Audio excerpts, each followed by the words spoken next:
Salut, c'est Pierre Amiche. Voilà une femme qui a décidé de ne pas décider. À 15, à 7, Jadon a tout donné sans calcul et puis surtout sans jamais mettre le frein. De ses débuts bretons à sa carrière néo-zélandaise, de ses premiers pas à Fécamp jusqu'à la retraite, juste avant les Jeux Olympiques de Paris, l'ancienne joueuse de l'équipe de France a accepté de revenir sur ce parcours très riche. Une carrière jalonnée de rencontres, d'aventures, puis de quelques titres. Seulement, Jade n'est plus joueuse de rugby. La faute à un pet au cerveau, une commotion, puis deux qui ont mis un point final à sa magnifique carrière. Et qui remettent en question sa vie de femme. Comment se reconstruire et même comment vivre une vie normale alors que votre tête ne vous laisse jamais vraiment de répit. Voilà donc un nouvel épisode de Rugby Brut avec Jade Ulutul, reine de Bretagne.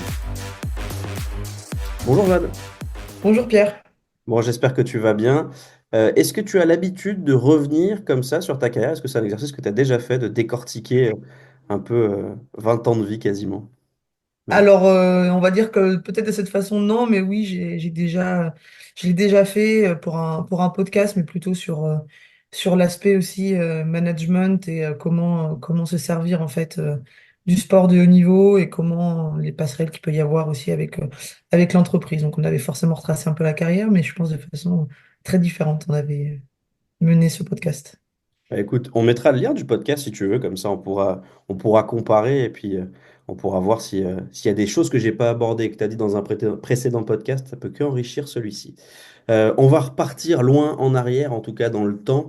On va repartir à Jade, l'enfant que tu étais. Quelle gamine tu es, juste pour un point de repère, tu es né en 92, donc tu es une enfant des années 90. Mais quel Oui. gosse tu es? Alors moi, j'étais une enfant, comme ma mère s'amusait à le dire, pleine de vie. Euh, C'est une façon jolie de dire pénible ou, ou non? alors c'est une façon jolie de dire que j'étais une enfant qui était très active et qui aurait pu être considérée peut-être par certains médecins comme hyperactive. Voilà, je débordais d'énergie et il fallait canaliser cette énergie. Donc oui, forcément pour les parents, un côté pénible parce qu'il fallait, il fallait m'épuiser pour avoir la paix et que je puisse m'écrouler de fatigue le soir. Sinon c'était plus compliqué. C'est pour ça que tu commences le sport très tôt. Le handball, je crois, à 6 ans et le rugby Tout à à 6 fait. ans et demi. Ton premier maillot, c'est un maillot vert à col blanc. Et tu as posté une jolie photo de toi il y a quelques années maintenant sur les réseaux sociaux, tout de vert vêtu, avec le magnifique col pelle à tarte et une belle frange.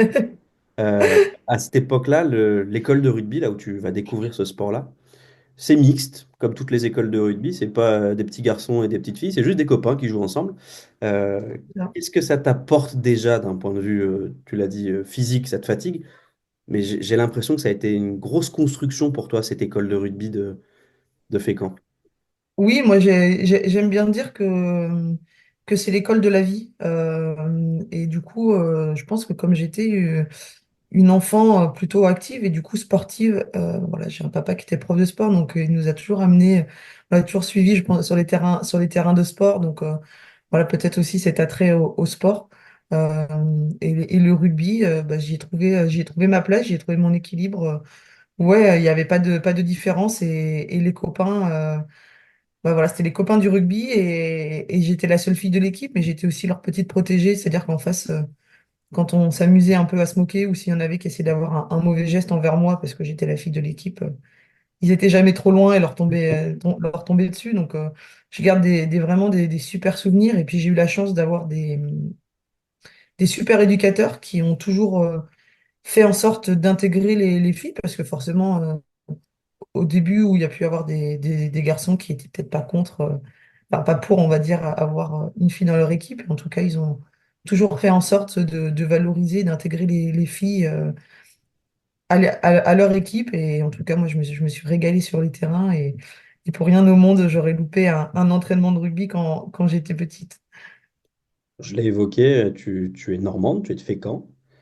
C'est pas une terre historique de rugby, hein. On sent dans ton accent que tu n'es ni du Gers, ni d'Occitanie, donc forcément, il y a aussi cette question, comment t'es tombé dans le rugby? Est-ce que c'est familial? Est-ce que c'est par hasard? Est-ce que tu étais à côté du stade? Ben alors oui, et moi, en plus je suis bretonne et famille bretonne et on a grandi en Normandie. Forcément, on va dire qu'il n'y a aucun lien qui pourrait ramener au rugby entre la Bretagne et la Normandie. C'est pas les terres de rugby. Et en fait, c'est par hasard. Mon papa, comme je l'ai dit, était prof de sport. Et lors d'une soirée entre profs de PS à l'époque. Mes parents m'avaient emmené parce que bah, j'étais la petite dernière, donc j'avais 5 ans et demi de la fratrie. Et pour été prendre une nourrice, mes deux grandes sœurs s'auto-gardaient. Et on va dire que moi, c'était un peu compliqué à les trois ensemble, donc ils m'avaient emmené avec eux. Et une de ses collègues parlait que son fils faisait du rugby et en même temps, il y avait un match de rugby à la télé. Et du coup, ça a fait tilt dans ma tête, ça m'a donné envie d'essayer ce sport. Et du coup, j'ai dit à mes parents, c'est ça que je veux faire, je veux jouer au rugby. Donc, ma maman a gentiment rappelé que je m'étais inscrite au hand. Donc, il fallait que je finisse l'année au hand parce que je m'étais engagée dans une équipe.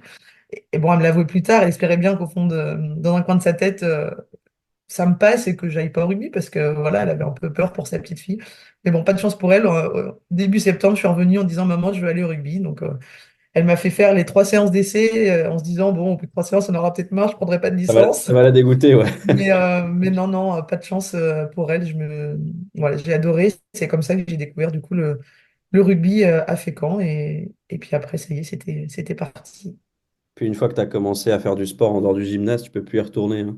L'odeur de l'herbe, le 4 quarts oasis de l'école de rugby, ça y est, tu étais convaincu, là, tu pouvais plus faire marche en arrière. Ouais, tout à fait. Et puis l'ambiance, je pense, vraiment le côté copain, les copains du rugby. J'ai trouvé ma place sur ces terrains et ouais, j'étais mordu de ce sport. Tu vas donc faire toutes tes gammes jusqu'à 15 ans à Fécamp, puis Tout à le fait. grand voyage, 300 kilomètres direction Rennes, le pôle espoir. C'est une chose qu'on n'aborde pas toujours, mais est-ce que c'est pas difficile de quitter chez soi? Alors oui, c'est un grand changement, surtout qu'en fait, rien ne prédestiné à partir à Rennes. En fait, avant de faire la même année, hein, pour faire les tests d'entrée, j'ai fait les tests d'entrée avec mon meilleur pote du rugby à l'époque à Honfleur. Il y avait un sport-études à Honfleur.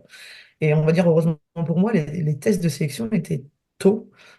Et en fait, il était mixte. Et en fait, l'année où moi je me suis présentée, donc, on a eu un retour négatif, mais on a appris qu'en fait, il voulait plus de filles et que du coup, il ne sélectionnait pas de filles pour entrer dans le sport-études. Et bah, forcément, moi, j'étais très déçue.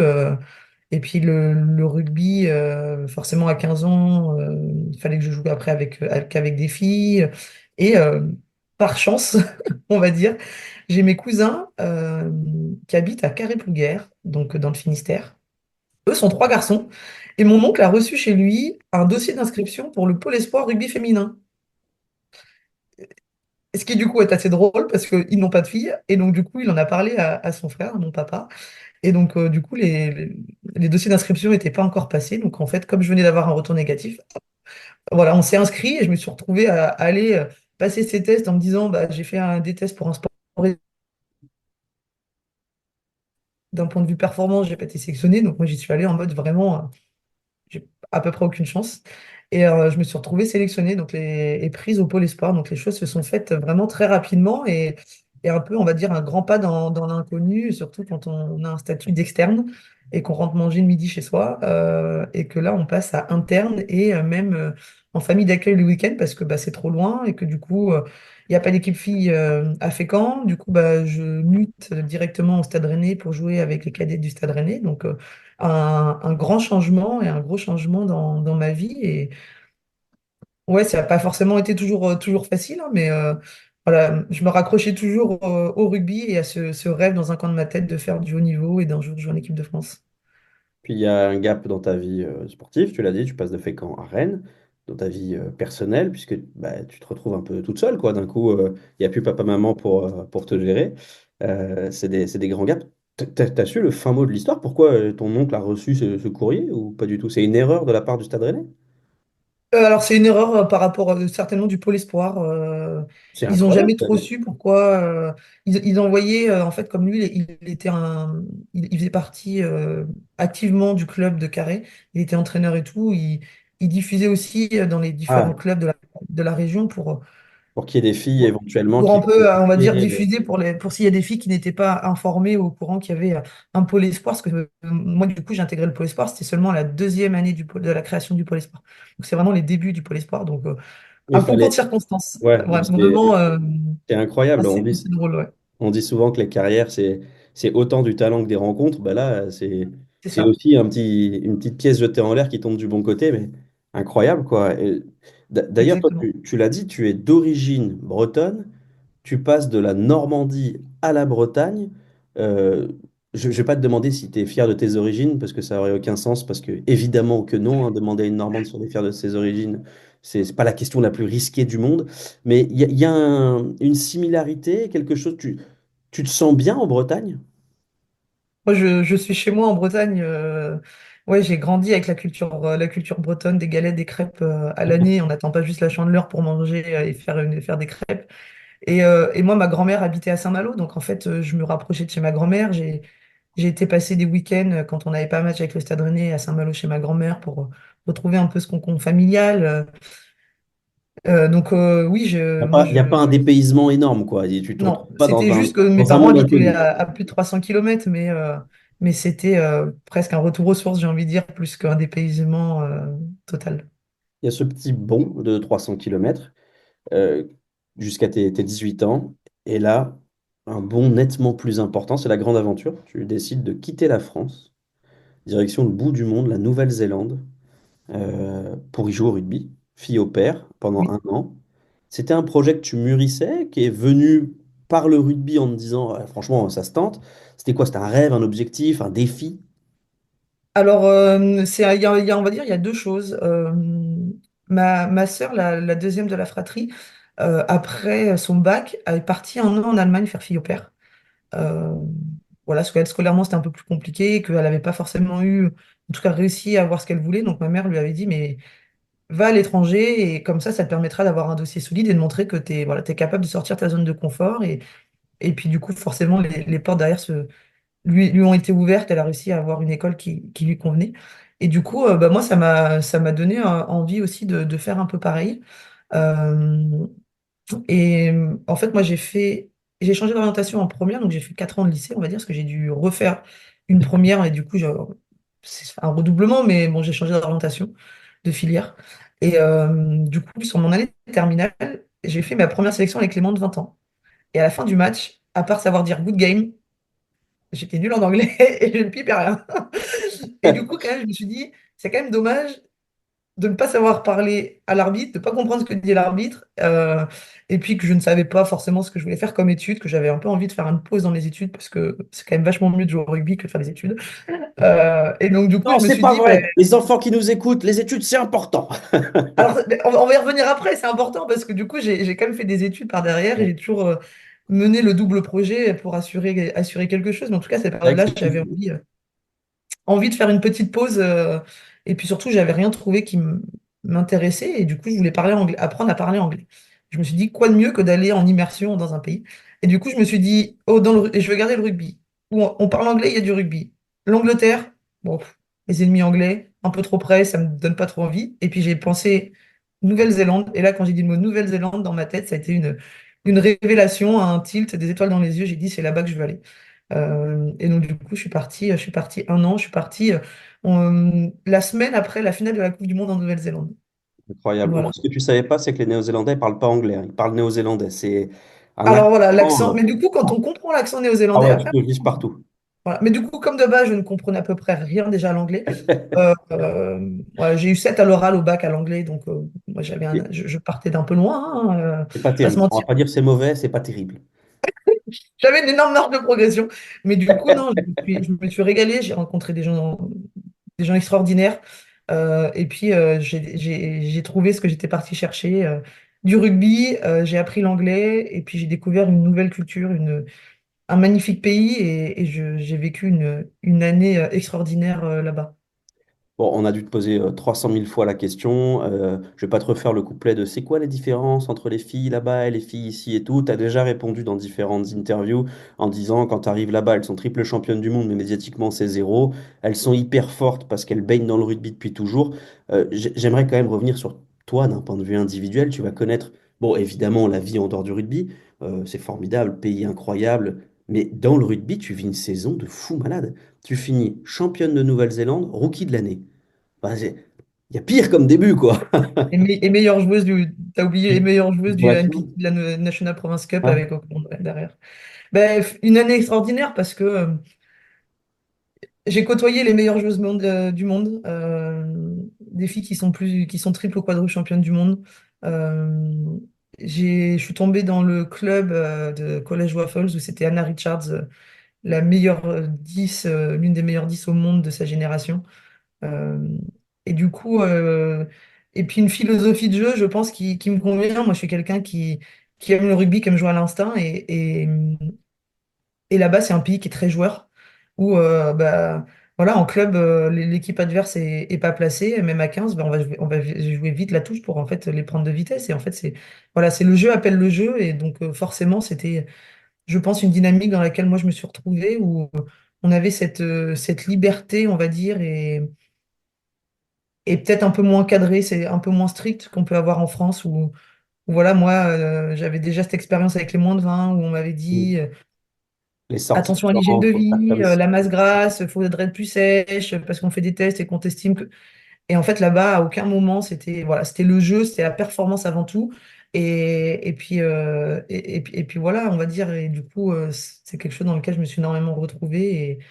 Et puis, ouais, je me suis régalée à 7 à 15 avec mon club, avec la région d'Auckland derrière, la province d'Auckland. C'était ouais, une super aventure.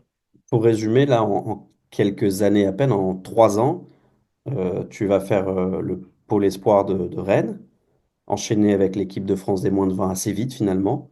Ton départ en Nouvelle-Zélande où tu vas gagner tes premiers titres, jouer avec les meilleurs du monde, découvrir des stades incroyables. Dans la foulée, tu es appelé cette fois chez les grandes à France 7. Mm. À ce moment-là, sans faire offense à personne, Jade, c'est pas une bonne équipe, hein. Clairement, l'équipe de France n'est pas celle qui va décrocher des médailles mondiales. À ce moment-là, quand tu Non, débarques c'est sûr. en 7, vous êtes plus proche de la 12, 13e place mondiale que du top niveau. Euh, Tu sens au départ que ça va être une jolie aventure ou non, c'est plus un bourbier? Parce que tu fais, je crois, Las Vegas? Non, c'est quoi ton premier match à 7? Oui, c'est ça. En fait, pendant mon année en Nouvelle-Zélande, au mois de janvier, ils m'ont rappelé et donc je suis revenue en France pour partir à la tournée. Donc on a fait un tournoi amical en Martinique, après Ouais, on est c'est ça, parti à Las Martinique, Las Vegas. Vegas. Alors à l'époque, il n'y avait pas encore de World Series chez les filles. Ouais, c'est ça. C'était l'année suivante, Euh, je crois, le World Series qui commençait, c'est c'était ça. 2012, je crois. Ouais. 2012-2013. Et du coup, c'était des tournois IRB, ils appelaient ça annexe. Mm.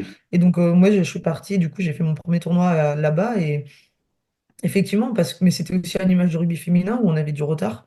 C'était amateur et que on avait des filles qui arrivaient à 7 et qui couraient très vite, mais en fait qui n'avaient pas forcément de rugby ou qui avaient tout juste 2 ans de rugby. Donc bah, forcément, il faut tout apprendre, tout bâtir, que ce soit la technique, la vision du jeu. Et donc oui, comparé à d'autres équipes, on avait forcément un gap énorme de retard. Mais après, moi,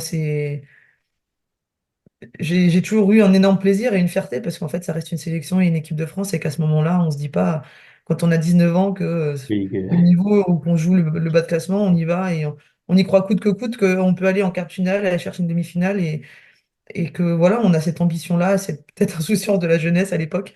Et puis surtout, c'était toucher du doigt mon rêve de porter le maillot bleu un jour et que voilà, ce rêve, on va dire, se réaliser, se réaliser. Donc pour moi, c'était juste une énorme fierté de pouvoir enfin toucher ce rêve du bout du doigt. c'est d'ailleurs une question de moi, puisque après cette tournée à 7, tu vas revenir à Rennes. C'est fini la Nouvelle-Zélande. T'es parti à regret de Nouvelle-Zélande? T'aurais aimé peut-être rester ou non, ça y est, tu avais fait un peu le tour de tout ça Alors en France. oui, j'ai été mitigée parce que j'ai fait du rugby à 13 aussi là-bas, rugby league ils appellent ça, donc j'ai fait du 7 du 15. En fait c'est assez fou parce que là-bas le championnat est fait que le samedi on jouait à 15 le championnat et le dimanche je jouais le match à 13, donc en fait on jouait 2 fois 80 minutes dans le même week-end, ce qui paraît complètement Ouais, fou. Et ce qu'il est, hein, on va dire, je ne suis pas sûre que j'aurais pu faire beaucoup de saisons comme ça parce que le rythme était intense. Mais je me suis régalée et on m'a proposé de rester et de me dire, mais si tu restes 3 ans de plus, tu peux te faire nationaliser et puis tu pourras jouer pour les Black Ferns. Euh, et c'est sûr que c'est un pays dans lequel je m'étais retrouvée et j'avais cette liberté. Et en même temps, je me suis dit, mais moi, voilà, je suis française et je veux porter le maillot bleu. Et du coup, la question s'est pas forcément beaucoup posée, vu que j'avais déjà été rappelée pendant mon année là-bas par le 7. j'avais cette ambition, cette envie de pouvoir représenter mon pays et rentrer en France pour essayer d'aller atteindre les sommets avec le maillot bleu.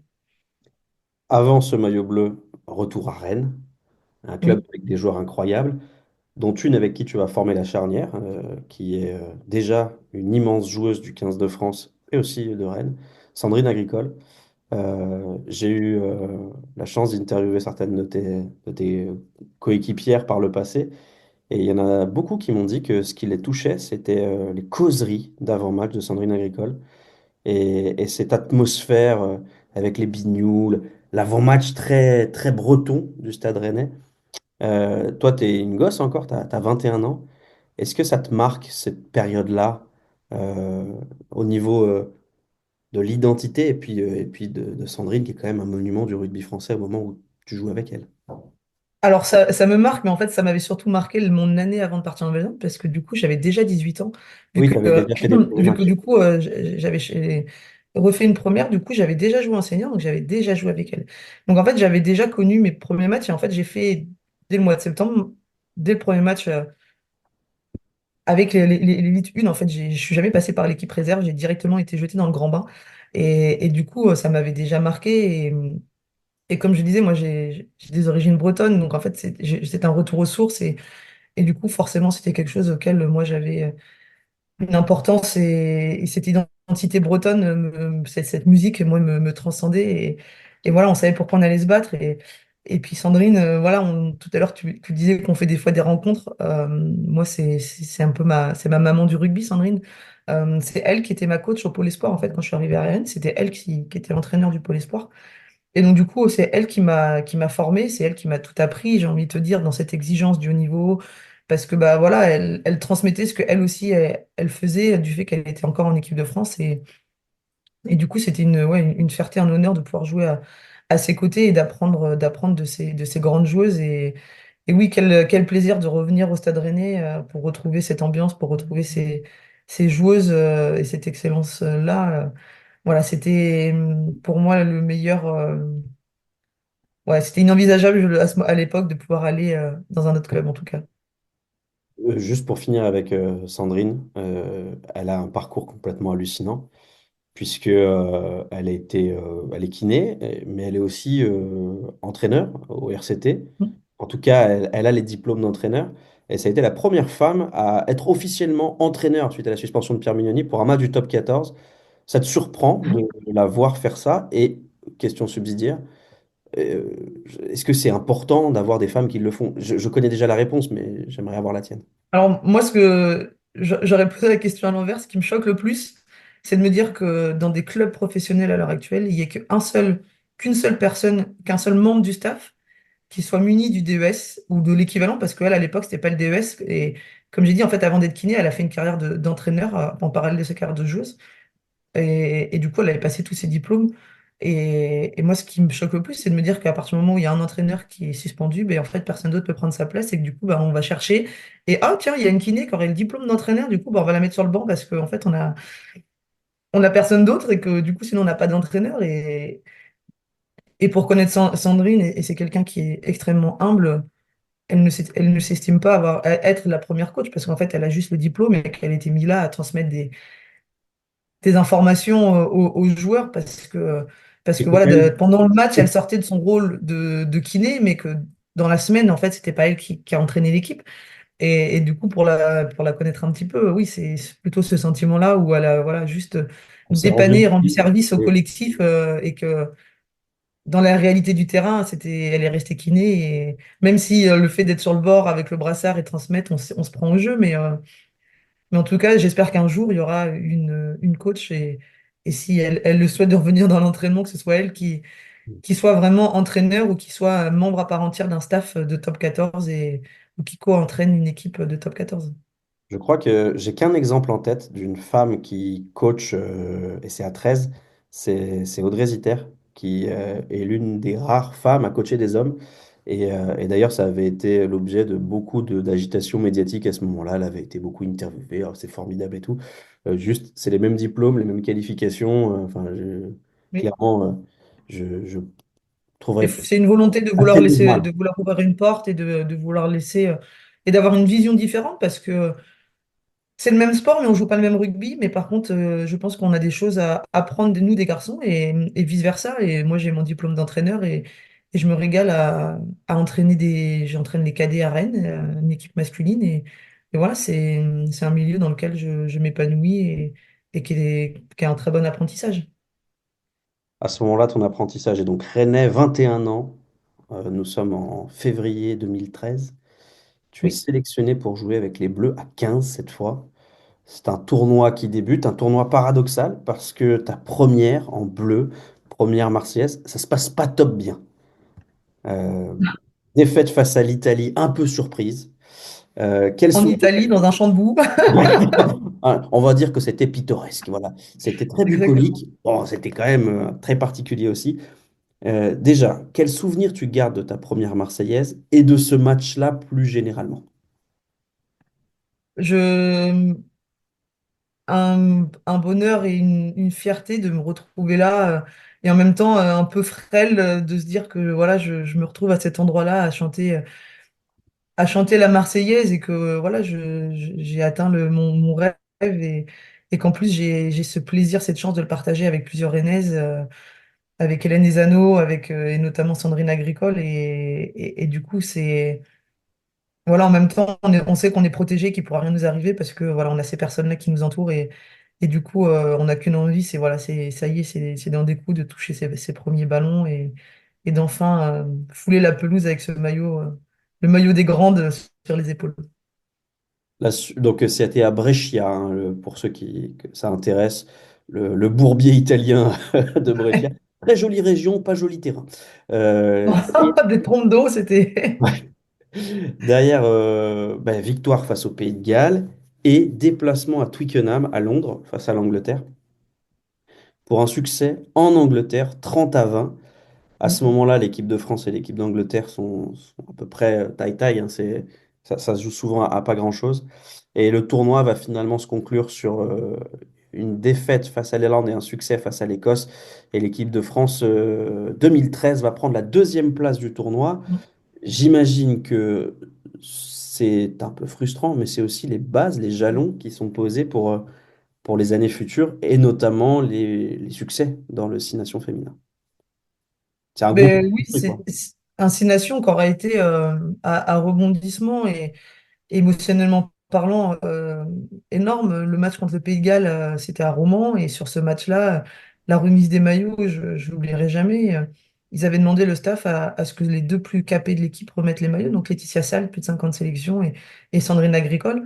Et donc du coup, Laetitia Sall avait mis le maillot aux avants et Sandrine aux trois quarts. Et donc forcément, une remise des maillots qui est inoubliable parce que voilà, mon mentor, ma maman du rugby, m'a remis le maillot et du coup forcément ce maillot bleu qui a une telle valeur et en plus remis par ses mains, c'était un moment inoubliable. Et puis ce match à Twickenham où voilà, quand on est toute jeune et qu'on a regardé le Six Nations toute sa jeunesse, fouler cette pelouse au coup de sifflet final pour l'échauffement qui est encore blindé, c'est un chaudron, voilà, c'est un peu impressionnant. Et puis cette tournure du match, on repart avec la victoire qui à la base, ouais, c'était un peu pas un exploit, mais pas loin, je pense. On n'était pas les extrêmes favorites. Et puis cette désillusion totale en Irlande, où en plus, moi, c'est l'un des matchs où j'ai pas joué. L'une des seules fois, je crois, de ma carrière où j'ai aussi peu joué avec le 15 de France, à part avoir foulé l'embut pour m'échauffer. Je suis rentré à peu près 1 minute 30, je crois. Donc voilà, d'avoir vécu ça, et ce sentiment d'impuissance avait été hyper dur et hyper frustrant. Euh, mais après, voilà, il y aura plein d'autres belles aventures avec le 15. Avec le 7 aussi, puisque à la fin de cette même saison, tu vas disputer la Coupe du Monde 2013. Oui, Euh, on est en 2013, tu as donc toujours 21 ans.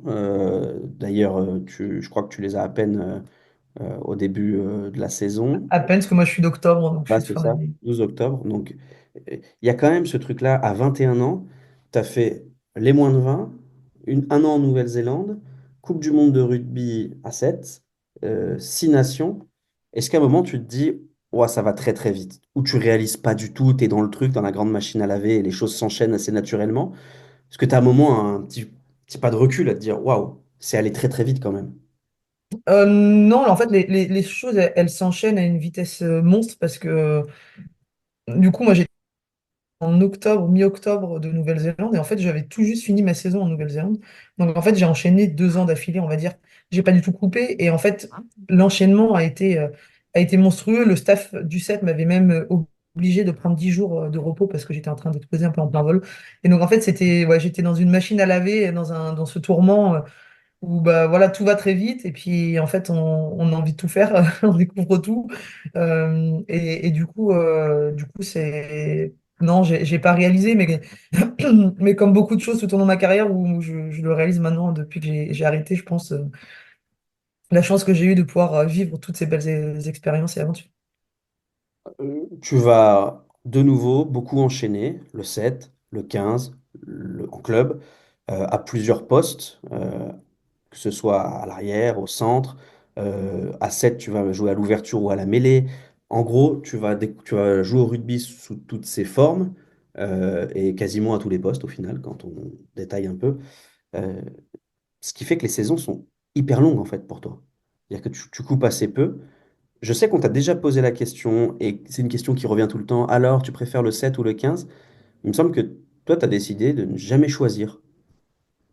Exactement, moi j'ai jamais voulu choisir. Moi ce que j'ai toujours répondu c'est que j'aime jouer au rugby. Et à partir du moment où à 15 on me propose un jeu où on joue au rugby et que c'est pas les avants, des petits temps, où c'est dynamique, que c'est rapide, que il y a c'est du jeu, que le jeu appelle le jeu. Moi, j'aime jouer au rugby.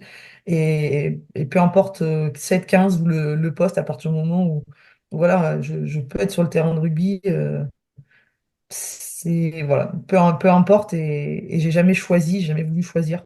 Après, on a toujours eu des discussions avec les différents staffs entre le 7 et le 15, parce qu'il y a des années, Coupe du Monde à 7, Coupe du Monde à 15, et que bah, à partir du mois de janvier, il y a les tournois à 7, le Six Nations qui va commencer, donc forcément des discussions sur quelle fille on laisse à dispo du 15, parce que cette année c'est une Coupe du Monde à 15, ou en fait c'est une Coupe du Monde à 7, mais quand même pour le Six Nations, on aimerait bien avoir telle ou telle joueuse.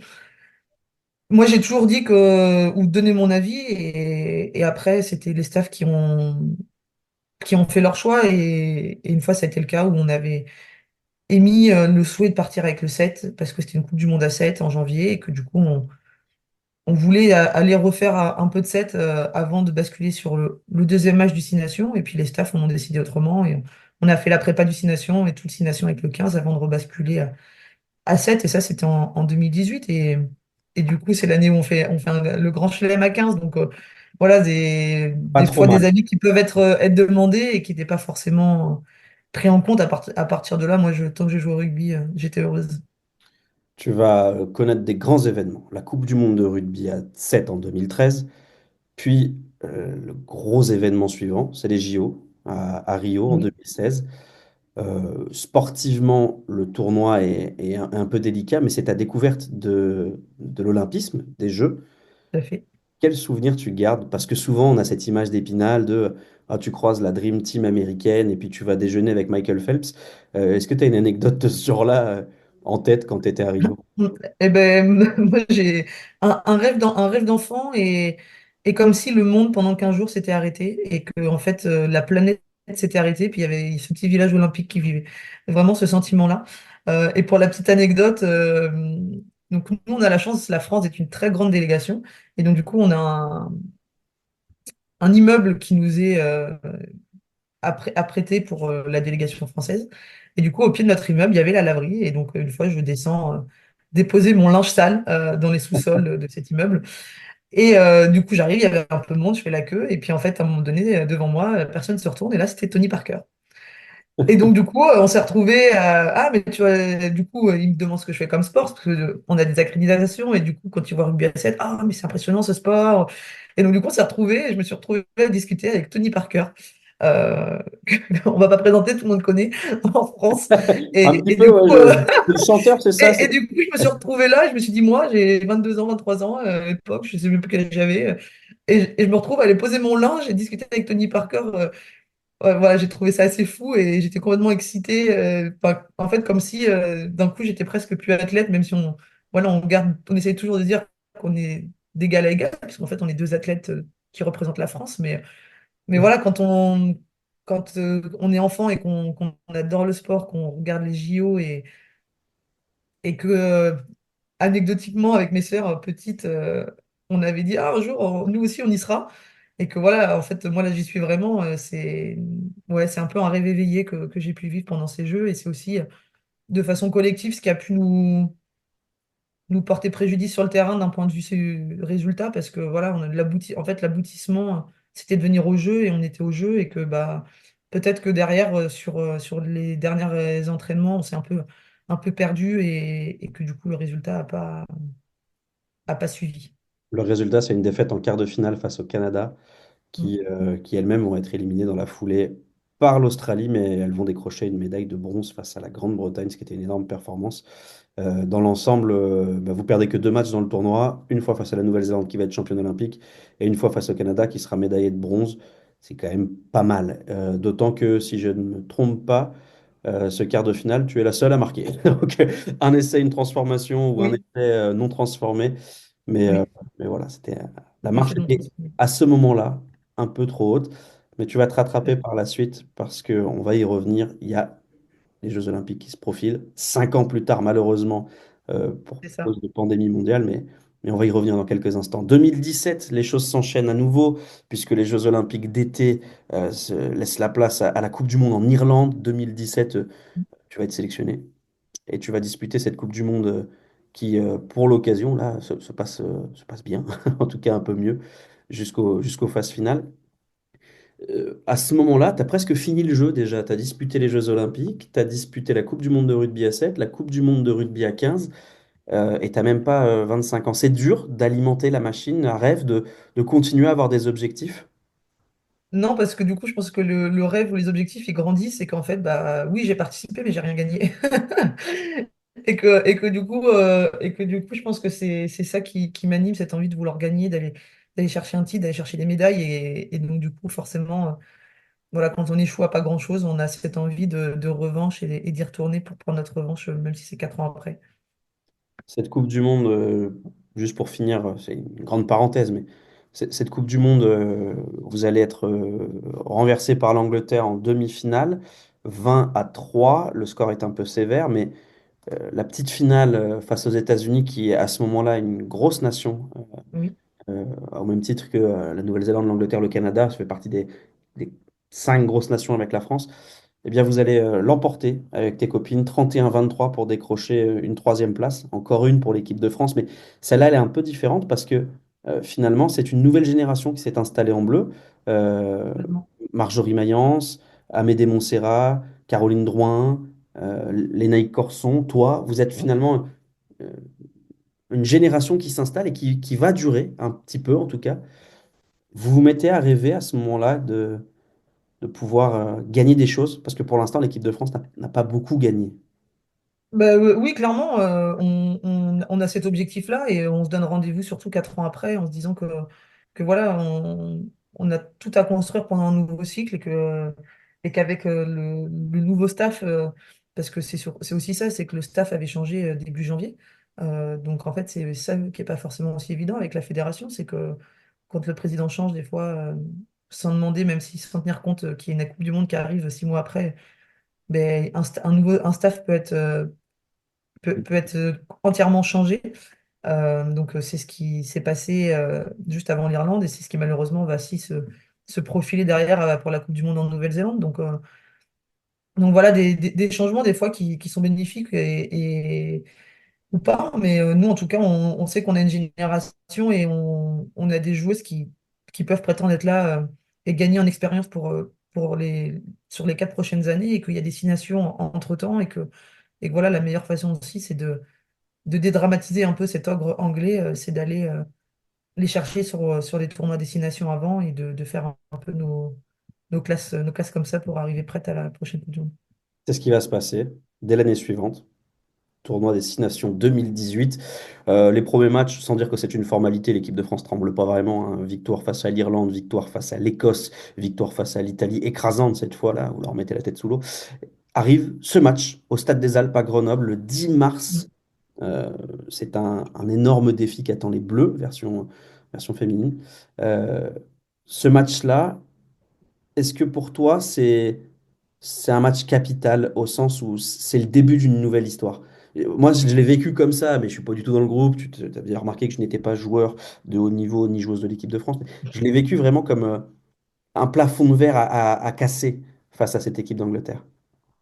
Ouais, complètement, c'était une marche à franchir et puis une énorme envie de le réaliser dans ce stade pardon, des Alpes à Grenoble, qui est un peu, moi j'ai envie de dire, à l'époque, en tout cas, notre maison avec le 15 de France, parce que c'est notre deuxième match là-bas et qu'à chaque fois qu'on y a été, ça a été une ambiance phénoménale, un stade plein, et c'est les premières fois où on joue devant un stade entièrement rempli. Alors, c'est sûr que c'est pas la capacité d'un stade de France, mais de rentrer dans un stade qui est Et plein, puis, qui a 20 000 personnes, quasiment, c'est quelque chose, voilà, on se sent comme à la maison, on a vraiment ce 16e homme sur le terrain, et c'est vrai qu'on avait à cœur de faire une très grosse performance, et puis voilà, d'aller chercher ce grand chelem qui datait, je crois, de dernier de 2014, si je dis ça fait pas de ça, bêtises. 2014. Donc, du coup, voilà, on avait aussi à cœur d'aller chercher quelque chose et d'aller renverser cet ogre anglais. Il y a ce match et puis il y a surtout le scénario de ce match qui est exceptionnel, euh, puisque l'équipe de France va l'emporter à la 79e minute, essai de Jessie Oui, Trippier. Mais les Anglaises ont une dernière cartouche et c'est Audrey Forlani qui va pousser la porteuse de balle anglaise en touche. C'est la délivrance au Stade des Alpes. Succès face à l'équipe d'Angleterre. Il reste évidemment une journée, il ne faut pas tout gâcher. Mais à ce moment-là, l'équipe Pays de d'Écosse, Galles. malheureusement pour elle, catastrophique. Euh, C'était au Pays de Galles qu'on était allé jouer. ah bon? Pour moi, Oui, cinquième journée, c'était l'Écosse. Je dis de la non, merde. on va Ah, au Pays de pardon, non, Galles. mais oui, t'as raison, Parce n'importe que quoi. les garçons, les T'as moins de 20 raison. ans, jouent également au Pays de Galles, au même stade, et eux peuvent pas faire le grand chelem, mais peuvent gagner le tournoi. Non, mais c'est moi qui dis n'importe quoi. C'est que je reparle de 2014, je sais pas pourquoi je fais ça. Tu as raison. Déplacement au Pays de Galles, qui est pas terrible non plus, hein. À ce moment-là, une victoire et trois défaites. Et une victoire au forceps, si je ne dis pas de bêtises, je vais retrouver ça parce que je l'ai sous les yeux et que je suis un immense professionnel. Elles avaient gagné où les Galloises? Ah oui, victoire d'un point face à l'Écosse en match d'ouverture à Colin Bay. Voilà. Donc évidemment, il y a la peur de tout gâcher, de tout rater, mais il y a aussi la possibilité de décrocher un grand chelem. Ce match-là va être, heureusement pour vous, parce que vous le rendez facile, finalement assez simple. Victoire 38-3. À ce moment-là, l'équipe de France réalise le Grand Chelem, le premier depuis 2014. À quoi tu penses à ce moment-là? Est-ce que tu te rappelles de ce que tu te dis? J'imagine que c'est de la fierté, mais est-ce que Alors, je me rappelle avant cette là de se dire qu'on pouvait tout perdre et que c'était un vrai piège. En plus, c'est un temps gallois, un vrai temps breton, j'ai envie de dire. Et qu'en plus, moi, j'avais cette frustration du match de l'Angleterre parce que, pour la petite anecdote, en fait, j'ai chopé la gastro la veille du match de l'Angleterre. tu sors à Et la que, mi-temps, je crois. et oui, parce qu'en fait, on marque en première mi-temps et que au milieu du terrain, Sandrine vient me voir et en fait, je viens de vomir mes tripes.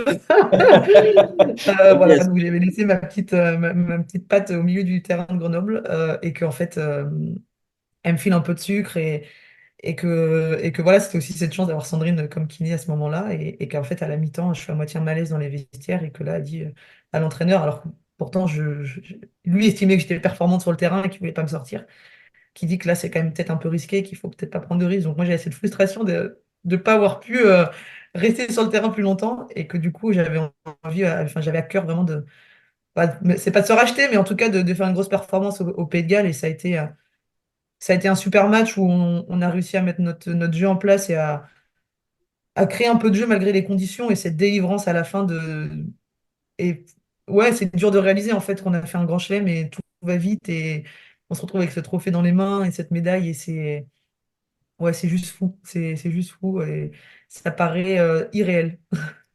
Ce tournoi 2018, en plus pour toi, se passe d'un point de vue individuel assez bien, euh, puisque tu vas marquer de nombreux essais, je crois, deux sur la première journée, enfin, ça se passe quand même, très bien.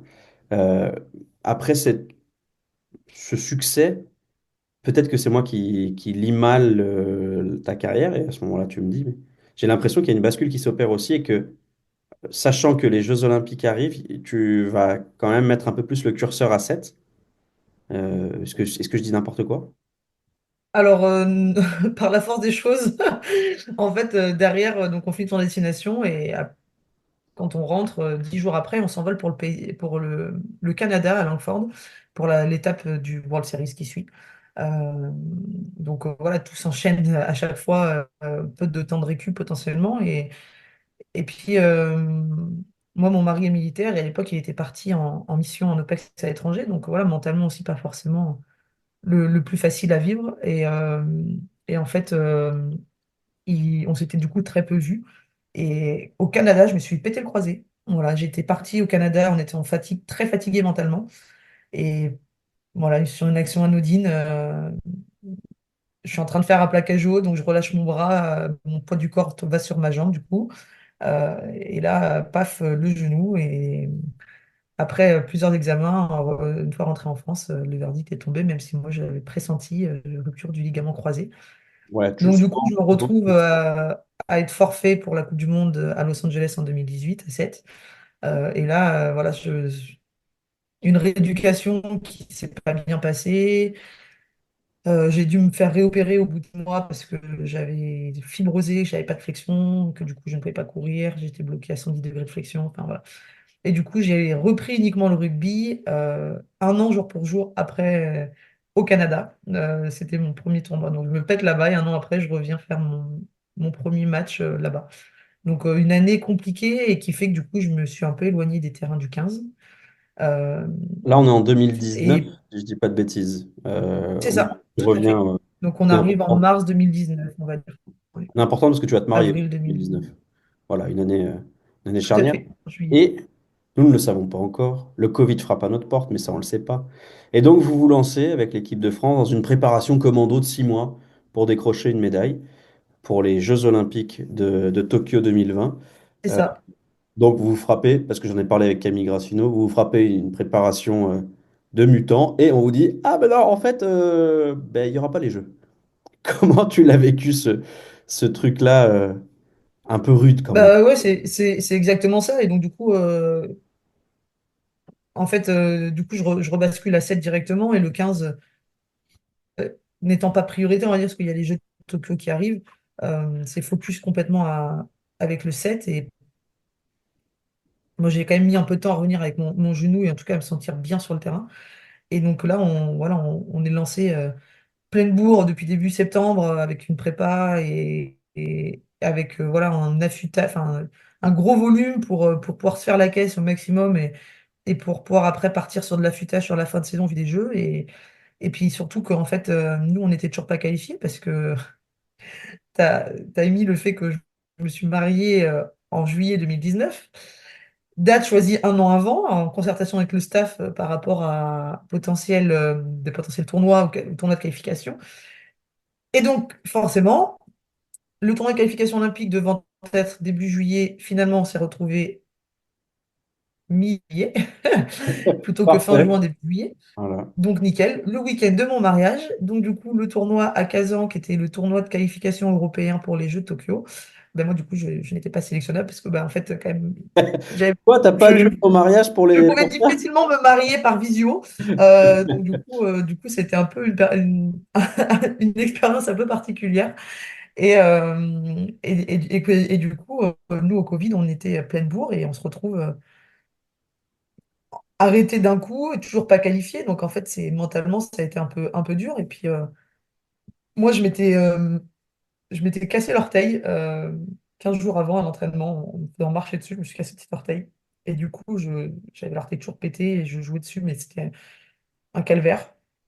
Et donc, en fait, par rapport à d'autres qui ont commencé le confinement pleine bourre en se disant ça va pas durer, moi, en fait, j'ai pris les 10 premiers jours, j'en ai profité pour couper. Pour te soigner. Et du coup, ne pas courir pour que mon orteil se remette. Et du coup, je me suis dit, bah tant pis, on va dire un peu de mon côté, parce que le staff nous avait dit, ils n'avaient pas le droit, vu qu'on était en arrêt de travail, enfin, je sais plus qu'on appelle ça, mais ils n'avaient pas le droit de nous donner un programme, vu que Ok, oui. c'était du Bah, chômage ouais, partiel, le des choses comme confinement ça. Donc, a fait que vous étiez dans un statut où vous ne pouviez pas même être. si c'était particulier, ils n'avaient pas trop le droit de nous tenir. On avait, Donc bon, c'était un peu particulier. Du coup, moi, je m'étais dit, bon, j'en profite, on a un programme à suivre, mais voilà, je vais l'adapter, je vais faire sans courir pendant au moins une semaine pour voir comment ça va. Et en attendant, les filles, elles étaient pleines bourre, elles avaient gardé la prépa. Et puis en fait, au bout de 15 jours, on s'est tous rendu compte que ça allait durer très longtemps.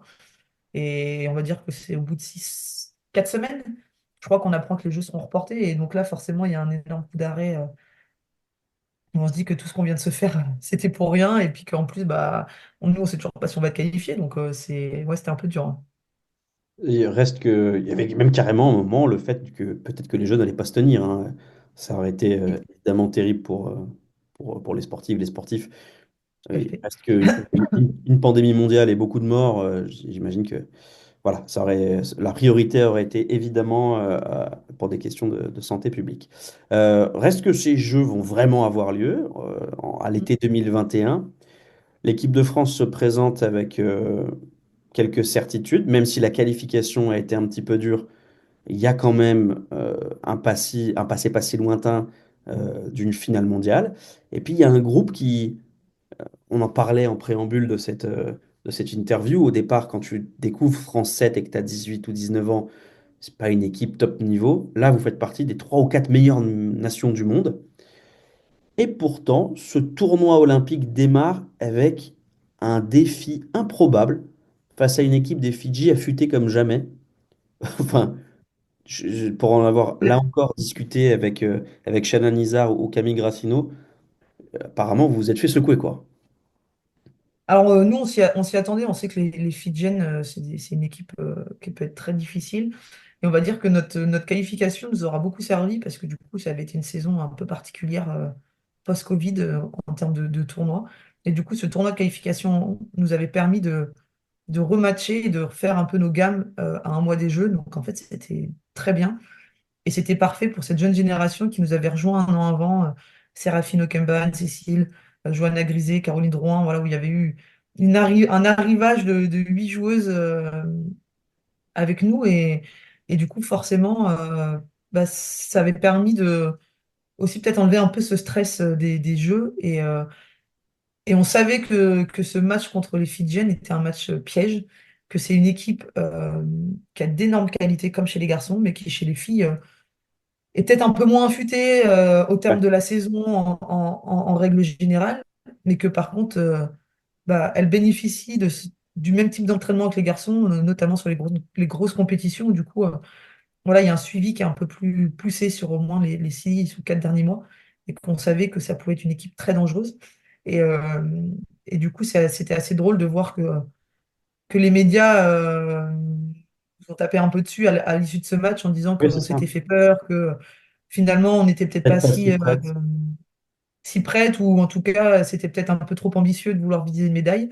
Et que nous, en interne, on s'est dit, mais non, en fait, les Fidjiennes, c'est une grosse équipe et elles vont embêter bien plus d'une équipe à jouer comme ça.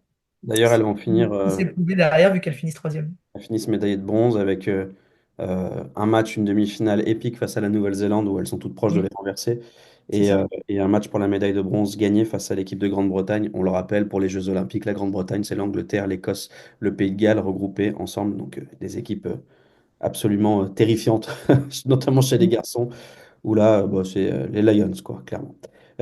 Juste avant de parler de la demi-finale, de la médaille olympique. Ces jeux, ils sont aussi hyper spéciaux parce que ils se font à huis clos. Il n'y a personne. Oui. C'est une ambiance très étrange que, franchement, moi je la connais parce que j'ai joué à des niveaux de merde, donc je sais ce que c'est, les stades vides.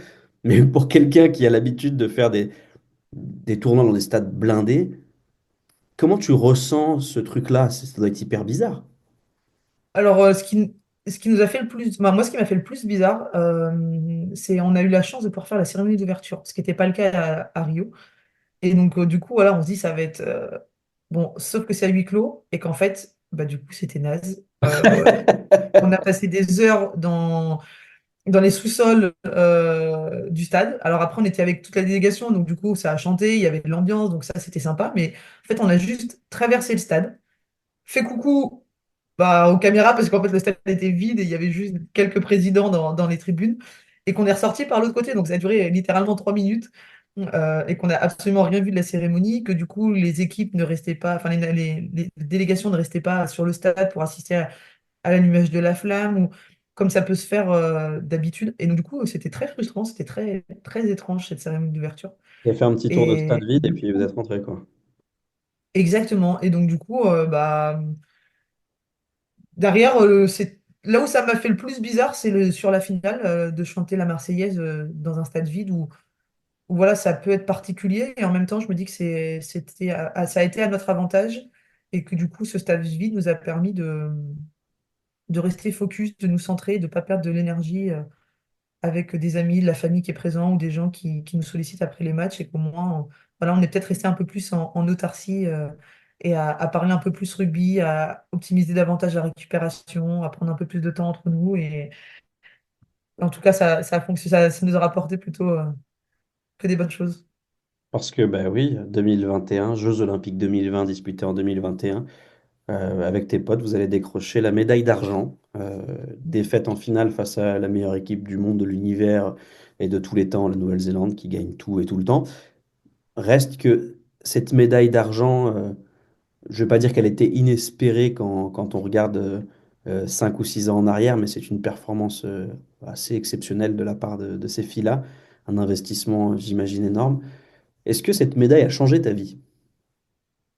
Euh, Elle a changé ma vie sur l'instant, mais sinon, non, elle n'a pas changé grand-chose dans ma vie. Ça n'a pas changé grand-chose. Par contre, oui, c'est un rêve d'enfant, c'est une fierté et que des fois, quand je la vois à la maison, je me dis, bah ouais, t'as vraiment gagné une médaille olympique et que c'est dur de réaliser. Mais oui, on est une poignée d'athlètes dans le monde et encore plus en France à avoir gagné une médaille olympique. Et voilà, en tout cas, pour avoir vécu Rio, on voit la différence entre des jeux où on est médaillé et des jeux où on n'est pas médaillé. Il reste une dernière page de ta carrière à évoquer, qui est malheureusement pas la plus rigolote. C'est la fin, puisque après ces Jeux Olympiques, tu vas poursuivre ta carrière, mais à l'orée de l'Olympiade française, celle pour les Jeux Olympiques de Paris, tu vas subir une commotion cérébrale fin avril 2024. Cette commotion qui, sur le coup, a l'air sérieuse, mais pas plus que les autres, j'imagine, euh, va précipiter ta fin de carrière. Je te pose une question toute bête. J'imagine, on va éviter les écueils. Oui, j'imagine que regarder les jeux, ça doit être difficile, tout ça. Oui, oui, ça doit être un crève-cœur. Mais je m'interroge plus sur comment ça se passe une fin que t'as pas choisie. Est-ce que c'est facile de digérer quelque chose ou c'est pas toi qui as mis un point final à cette histoire? Alors, moi, ma carrière, j'avais décidé de l'arrêter quoi qu'il arrivait après Paris. Donc, au 31 août, ma carrière était finie. Euh, J'avais déjà hésité après Tokyo et voilà, après des discussions avec le staff, avec l'entraîneur et le fait que ce soit à Paris, je m'étais dit, allez, je tente l'aventure. Je pousse 3 ans de plus, 3 ans, ça va aller vite. Ça peut être exceptionnel de finir à la maison par des jeux. Donc, l'aventure, elle s'est arrêtée un mois et demi à peine trop tôt parce que je déclare forfait vers le 20 juin de mémoire 28 sur le juin. stage à Font-Romeu. Euh, 28 juin pour être précis. voilà, bah, 28 juin. Et du coup, en fait, ce sentiment, il est mitigé. Dans un sens, c'est un soulagement parce que ça fait en fait un mois et demi où on a, on a maintenu une activité en espérant que ça passe et que ça aille mieux. Parce que ma commotion, je l'ai quand même faite le 24 avril. Et en fait, c'était ma deuxième commotion en 15 jours. Euh, voilà, un petit peu un cumul et que bah, en avoir marre de ne pas être bien, que j'avais passé après les Jeux Tokyo où avec le collectif ça avait été très compliqué quand j'avais pris le capitanat humainement. Ça avait été une période pendant 1 an et demi qui avait été très houleuse pour moi et du coup ouais, un sentiment mitigé entre un peu un soulagement de voilà, ça y est, ça s'arrête ce poids-là et c'est fini. Et en même temps de bah voilà, tu finis ta carrière comme ça, c'est un peu les boules. Et puis bah, de pas finir sur un terrain en fait, surtout ça. J'ai profité et savouré tous mes derniers tournois en me disant que je savais jamais, ça pouvait peut-être être le dernier. Sachant que j'ai vécu une dernière saison un peu compliquée où en fait j'ai commencé ma saison par une commotion, donc je suis pas partie en stage, j'ai loupé le premier tournoi à Dubaï à cause de ça. Donc voilà, c'était un peu compliqué. Et puis j'avais retrouvé la confiance et en tout cas les chemins des tournois. Et du coup, j'ai savouré les 3 tournois auxquels j'ai participé sur la saison, en disant que ça pouvait peut-être être le dernier. Mais voilà, on ne sait jamais réellement que c'était le dernier. Et du coup, ouais, un peu dur. Après, j'ai la chance euh, d'avoir été proposée par ma fédération pour donner le coup d'envoi d'une des sessions du rugby. Donc, voilà, il y avait quelqu'un qui donnait toujours 3 coups de bâton. Donc, du coup, j'ai eu cette chance-là sur le dernier match de poule le lundi matin devant un stade comble du Stade de France, de rentrer sur le terrain quasi devant 60 000 personnes pour donner ces 3 coups. Donc, voilà, j'ai pu vivre des super moments grâce au jeu malgré tout et vivre un peu ces jeux de l'intérieur. Je suis membre de la CAN, la commission des athlètes.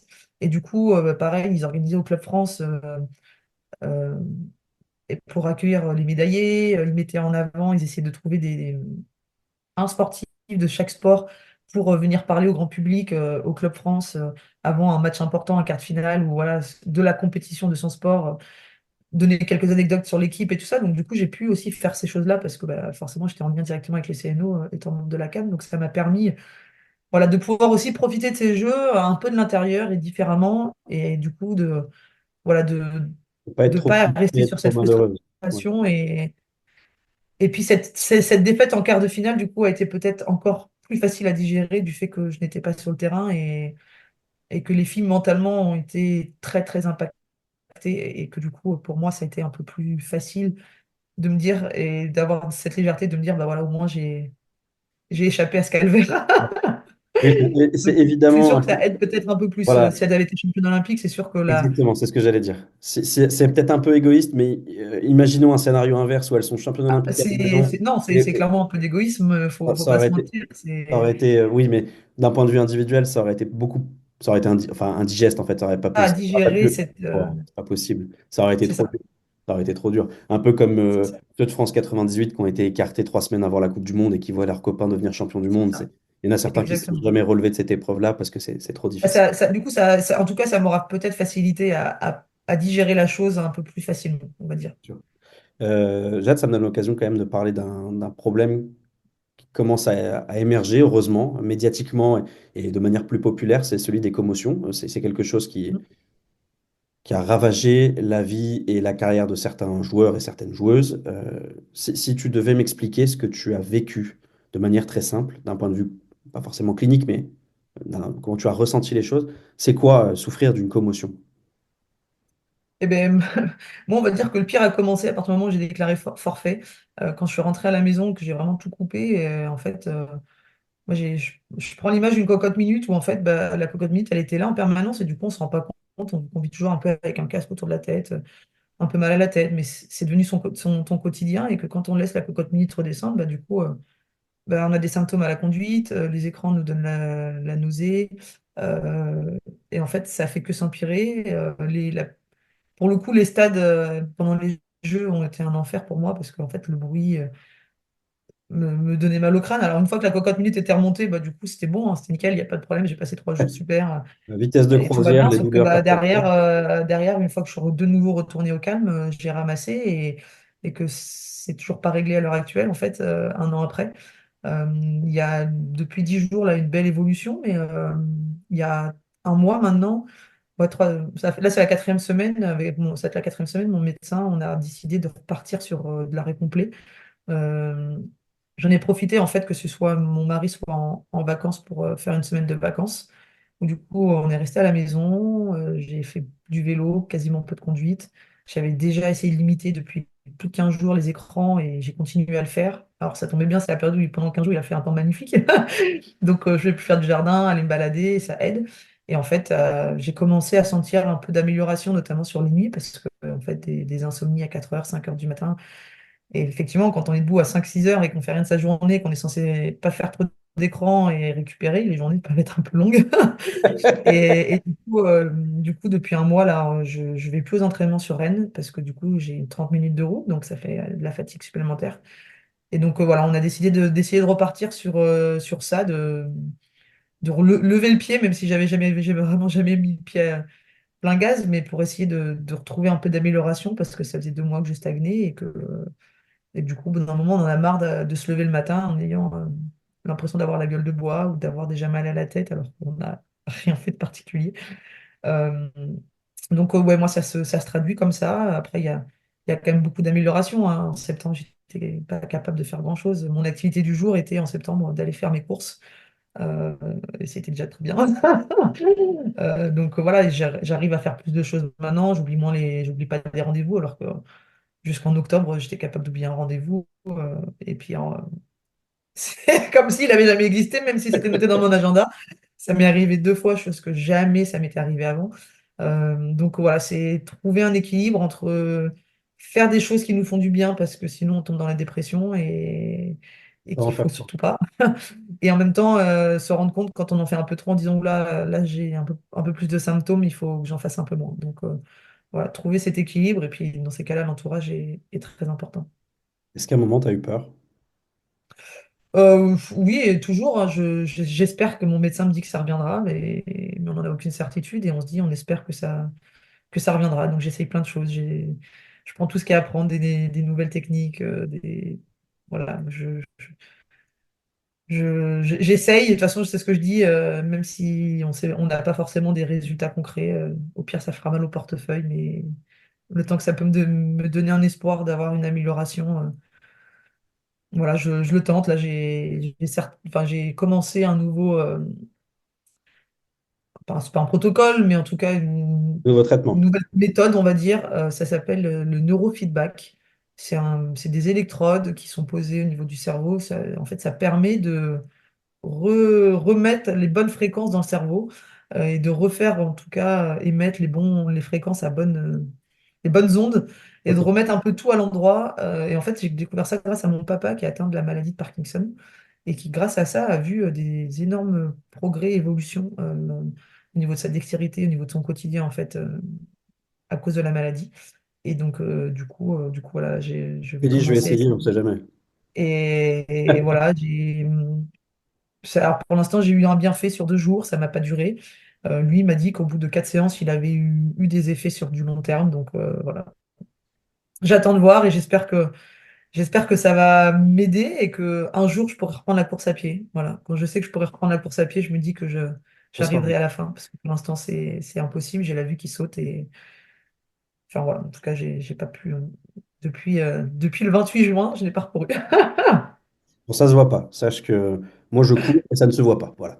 Euh, pour finir, Jade, j'ai deux questions. C'est toujours les mêmes. C'est une tradition que j'ai instaurée désormais. La première, qu'est-ce que tu aimerais qu'on dise de Jade Lutul, la joueuse de rugby? Euh, que c'était une bonne joueuse de rugby. Ouais, bah ça, à mon avis, on va le dire. Ça ne devrait pas poser de problème. Euh, non, mais qu'est-ce que tu aimerais qu'on retienne de toi? Quelqu'un qui était passionné, qui aime jouer au rugby et peu importe, ouais, qui aime ce sport, qui aime jouer, mettre de la folie dans le jeu et être imprévisible sur un terrain. Et ma dernière question, tu as évolué au plus haut niveau du rugby français pendant un tout petit peu plus de 10 ans, que ce soit à 7 ou à 15. Tu as été médaillé olympique, médaillé mondial à 15, vainqueur du tournoi destination avec un grand chelem. Tu es aussi, c'est pas anecdotique, chevalier de l'Ordre national du mérite. Quand on fait le bilan après quasiment 25 ans de rugby, est-ce que tu es fier de ce que tu as accompli? Oui, alors pour moi, c'est difficile de réaliser des fois tout ce que j'ai pu faire et de dire que c'est moi qui ai réalisé tout ça. On ne pourrait pas croire comme ça, mais la confiance en soi n'est pas forcément quelque chose d'acquis et de présent.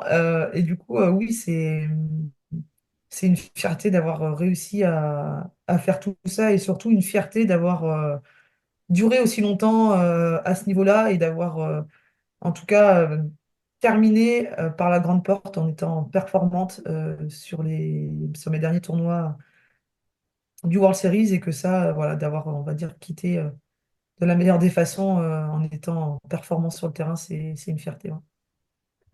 Merci beaucoup, Jade. Merci à toi, Pierre. Voilà, c'était Jade Lutul, la reine de Bretagne. Et je sais pas pourquoi, mais sa pudeur face à la grosse épreuve qu'elle traverse, bah, ça m'a touché. et sans en faire des caisses. À l'ombre du cas Sébastien Chabal, et des Ulutul, il y en a des dizaines. Alors si on pouvait juste un peu mieux les accompagner, essayer de les écouter, de les comprendre, ça serait pas mal. Alors ensuite vous connaissez la musique, hein, vous vous abonnez, vous commentez, vous likez, nanana. Je vais pas vous refaire la chanson à chaque épisode. Mais en revanche, ce qui est nouveau, c'est que c'est la fin de la première saison de Rugby Brut. Donc merci encore à Legendary Place pour la confiance et pour les sous qui ont permis de faire tourner le machin. Merci à Philippe Février et à Charles-Antoine Bouvet qui ont dit oui à tous mes trucs. Et je suis honnête, après 20 épisodes, ce podcast pourrait peut-être disparaître. Ou pas, parce que la balle est dans le camp de ce con du Brousouf. Alors mettez la pression aux géants du 440 que vous connaissez. Vous faites des mails, des textos, vous poussez un peu pour me sponsoriser et pour que l'aventure Rugby Brut se poursuive.